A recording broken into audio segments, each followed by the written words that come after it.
ಸಿರಿಗನ್ನಡ ಪ್ರಥಮ ಭಾಷಾ ಕನ್ನಡ ಪಠ್ಯಪುಸ್ತಕ ಭಾಗ 1 6ನೇ ತರಗತಿ. ಗದ್ಯಭಾಗ ದೊಡ್ಡವರ ದಾರಿ. ಬರೆದವರು ಬೇಗೋ ರಮೇಶ್. ಪ್ರವೇಶ.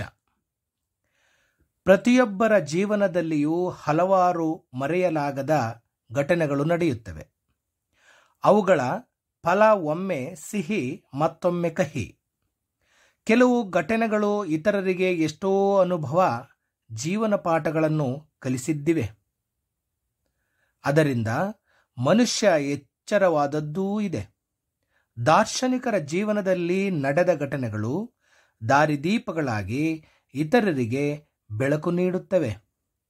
ಅಂಥವರ ಜೀವನದಲ್ಲಿನ ಘಟನೆಗಳನ್ನು ನಮ್ಮ ಜೀವನದ ಬೆಳಕಿನ ಕಿರಣಗಳನ್ನಾಗಿಸಿಕೊಳ್ಳಬೇಕೆಂಬುದು ಇಲ್ಲಿನ ಆಶಯವಾಗಿದೆ.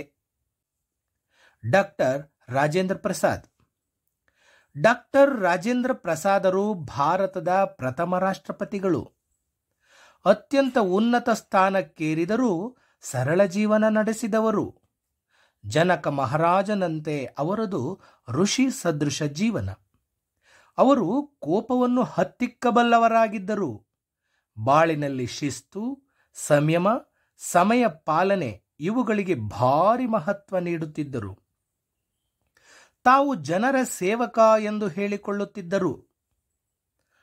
ಒಂದು ದಿನ ಕಚೇರಿಯ ಕೆಲಸ ಮುಗಿಸಿ ರಾಜೇಂದ್ರ ಪ್ರಸಾದರು ಮನೆಗೆ ಬಂದಾಗ ಅವರ ಒಂದು ಪುಸ್ತಕದ ಹಲವು ಪುಟಗಳು ಅಲ್ಲಲ್ಲಿ ಚೆಲ್ಲಾಪಿಲ್ಲಿಯಾಗಿ ಹರಿದು ಬಿದ್ದಿರುವುದನ್ನು ನೋಡಿದರು. ಇದೆಲ್ಲ ಮಕ್ಕಳ ಕೆಲಸ ಎಂಬುದು ಅವರಿಗೆ ಹೊಳೆಯಲು ಹೆಚ್ಚು ವೇಳೆ ಬೇಕಾಗಲಿಲ್ಲ. ಮಕ್ಕಳಿಗೆ ತಮ್ಮ ತಪ್ಪಿನ ಅರಿವಾಗಬೇಕು ಎಂದೆನಿಸಿತು. ಆದರೆ ಆ ಮಕ್ಕಳನ್ನು ಅಪರಾಧಿಗಳಾಗಿಸಲು ಅವರ ಮನ ಒಪ್ಪಲಿಲ್ಲ. ಒಂದು ಉಪಾಯ ಹೂಡಿದರು. ಪ್ರಸಾದರು ಮುಖ ಕೈಕಾಲು ತೊಳೆದು ಬಂದರು.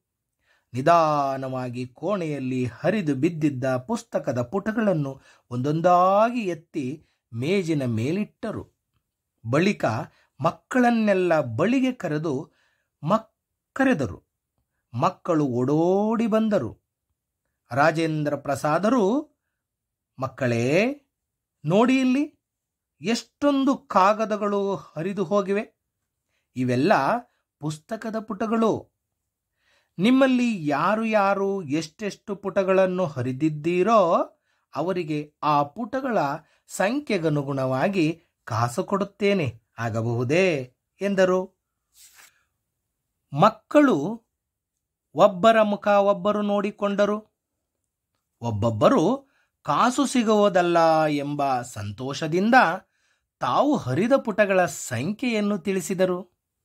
ಪ್ರಸಾದರು ಅವರಿಗೆಲ್ಲ ಅಷ್ಟಷ್ಟು ಕಾಸು ಕೊಟ್ಟರು. ಹುಡುಗರಿಗೆ ಖುಷಿಯೋ ಖುಷಿ. ಆಗ ಪ್ರಸಾದರು, ನೋಡಿ ಮಕ್ಕಳೇ, ಪುಸ್ತಕಗಳು ಜ್ಞಾನ ಭಂಡಾರ, ನಮ್ಮ ತಿಳುವಳಿಕೆಯನ್ನು ಹೆಚ್ಚಿಸುವ ಆಕರಗಳು. ಪುಸ್ತಕದ ಪುಟಗಳನ್ನು ಹರಿದು ಹಾಕುವುದು ಒಳ್ಳೆಯ ಅಭ್ಯಾಸವಲ್ಲ, ತಿಳಿಯಿತೆ ಎಂದು ಮಕ್ಕಳಿಗೆ ತಿಳಿಯುವಂತೆ ಹೇಳಿದರು. ಮಕ್ಕಳಿಗೆ ತಮ್ಮ ತಪ್ಪಿನ ಅರಿವಾಯಿತು. ಅವರೆಲ್ಲ ರಾಜೇಂದ್ರರಿಗೆ, ತಾತ, ನಾವು ಇನ್ನು ಮುಂದೆ ಎಂದೂ ಪುಸ್ತಕಗಳ ಪುಟಗಳನ್ನು ಹರಿಯುವುದಿಲ್ಲ, ಜೋಪಾನ ಮಾಡುತ್ತೇವೆ ಎಂದು ಪ್ರಮಾಣ ಮಾಡಿ ಹೇಳಿದರು. ಪ್ರಸಾದರಿಗೆ ಸಮಾಧಾನವಾಯಿತು. ಮಕ್ಕಳಲ್ಲಿ ಅಪರಾಧಿ ಮನೋಭಾವ ಮೂಡಲಿಲ್ಲ.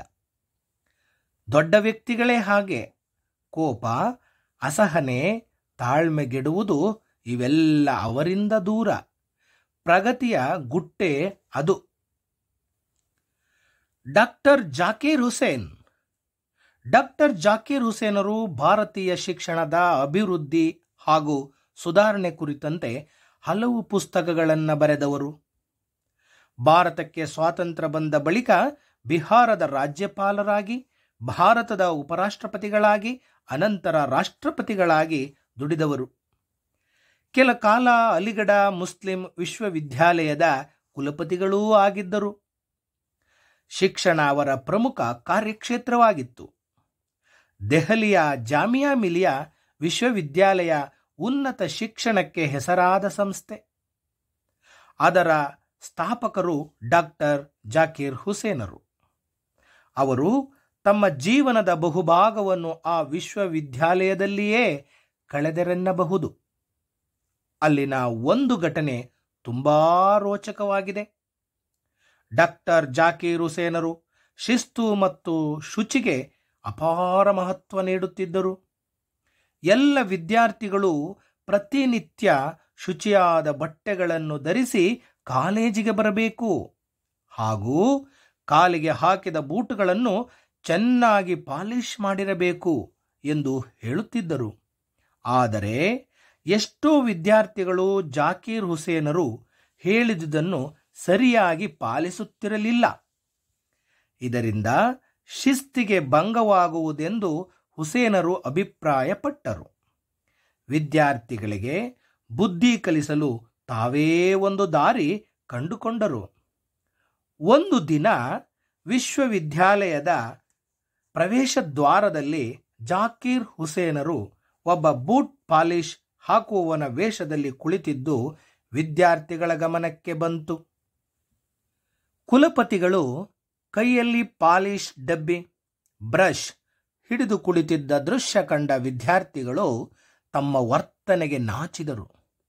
ಒಂದಿಬ್ಬರು ಪಾಲಿಶ್ ಹಾಕಿಸಿಕೊಂಡೂ ಆಗಿತ್ತು. ಅಂದಿನಿಂದ ವಿದ್ಯಾರ್ಥಿಗಳು ನೀಟಾಗಿ ಬಟ್ಟೆ ಧರಿಸಿಕೊಂಡು ಬೂಟುಗಳಿಗೆ ಪಾಲಿಶ್ ಹಾಕಿಕೊಂಡು ಕಾಲೇಜಿಗೆ ಬರತೊಡಗಿದರು. ಇದು ವಿದ್ಯಾರ್ಥಿಗಳ ಬಾಳಿನಲ್ಲಿ ಶಿಸ್ತು ಬೆಳೆಸಿಕೊಳ್ಳಲು ನೆರವಾಯಿತು. ಶಿಸ್ತು ಮೂಡಿಸಿಕೊಳ್ಳಿ, ಇದು ಜಾಕೀರ್ ಹುಸೇನರ ಆದೇಶವಾಗಿತ್ತು. ಕವಿ ಕೃತಿ ಪರಿಚಯ. ಬೆ.ಗೊ. ರಮೇಶ್ ಅವರು 1945 ಆಗಸ್ಟ್ 22 ಮೈಸೂರು ಜಿಲ್ಲೆಯ ಕೃಷ್ಣರಾಜನಗರ ತಾಲೂಕಿನ ದೊಡ್ಡಹನಸೋಗೆ ಗ್ರಾಮದಲ್ಲಿ ಜನಿಸಿದರು. ತಂದೆ ಬಿ.ಎಸ್. ಗೋವಿಂದರಾಜು, ತಾಯಿ ರಾಧಮ್ಮ. ರಮೇಶ್ ಬಿಇ ಪದವೀಧರರಾಗಿ ಕರ್ನಾಟಕ ವಿದ್ಯುತ್ ನಿಗಮದಲ್ಲಿ ಕಾರ್ಯನಿರ್ವಾಹಕ ಅಭಿಯಂತರರಾಗಿ ಸೇವೆ ಸಲ್ಲಿಸಿ ನಿವೃತ್ತರಾಗಿರುವರು. ಪ್ರವೃತ್ತಿಯಿಂದ ಸಾಹಿತಿಗಳಾಗಿರುವ ಇವರು ಉತ್ತಮ ಭಾಷಾಂತರಕಾರರು, ಗಮಕಿಗಳೂ ಆಗಿರುವರು.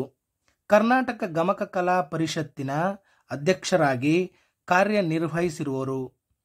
ಕನ್ನಡದಲ್ಲಿ ವಿವಿಧ ಸಾಹಿತ್ಯ ಪ್ರಕಾರಗಳಲ್ಲಿ ಸುಮಾರು 500 ಪುಸ್ತಕಗಳನ್ನು ರಚಿಸಿರುವರು. ಜೀವನ ಚರಿತ್ರೆ, ವ್ಯಕ್ತಿ ಚಿತ್ರಗಳನ್ನು ಬರೆಯುವುದರಲ್ಲಿ ಸಿದ್ಧಹಸ್ತರು. ವಿಶ್ವವಿಖ್ಯಾತ ಮಹಿಳೆಯರು, ನಮ್ಮ ಗಮಕಿಗಳು, ಕನ್ನಡ ಕವಿ ರತ್ನತ್ರಯರು, ವಿಜ್ಞಾನಿಗಳ ಹಾಗೂ ದೇಶಭಕ್ತರ ಜೀವನ ಚರಿತ್ರೆಗಳು ಇವರ ಗಮನಾರ್ಹ ಕೃತಿಗಳು.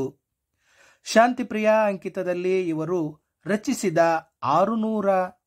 600 ವಚನಗಳ ಸಂಕಲನ ವಚನ ಸಾಗರ ಕೃತಿಗೆ ವಚನ ಸಾಹಿತ್ಯ ಅಕಾಡೆಮಿಯ ಪ್ರಶಸ್ತಿ ಬಂದಿರುತ್ತದೆ. Sir MV. ರವರ ಪ್ರಶಸ್ತಿ, ಡೆಪ್ಯೂಟಿ ಚನ್ನಬಸಪ್ಪ ರಾಜ್ಯ ಪ್ರಶಸ್ತಿ ಮೊದಲಾದ ಪ್ರಶಸ್ತಿಗಳು ಸಂದಿವೆ. ಪ್ರಸ್ತುತ ಪಠ್ಯಭಾಗವನ್ನು ಇವರ ಪ್ರಸಿದ್ಧ ವ್ಯಕ್ತಿಗಳ ಬಾಳಿನಲ್ಲಿ ಒಂದು ಘಟನೆ ಕೃತಿಯಿಂದ ಆಯ್ದುಕೊಳ್ಳಲಾಗಿದೆ. ವಿದ್ಯಾರ್ಥಿಗಳೇ, ಈ ಪಾಠದ ಪ್ರಶ್ನೋತ್ತರಗಳು ಬೇಕಾದಲ್ಲಿ ನಮ್ಮ ಈ ಕನ್ನಡ ಯೂಟ್ಯೂಬ್ ಚಾನೆಲ್ನಲ್ಲಿ ವೀಕ್ಷಿಸಬಹುದು.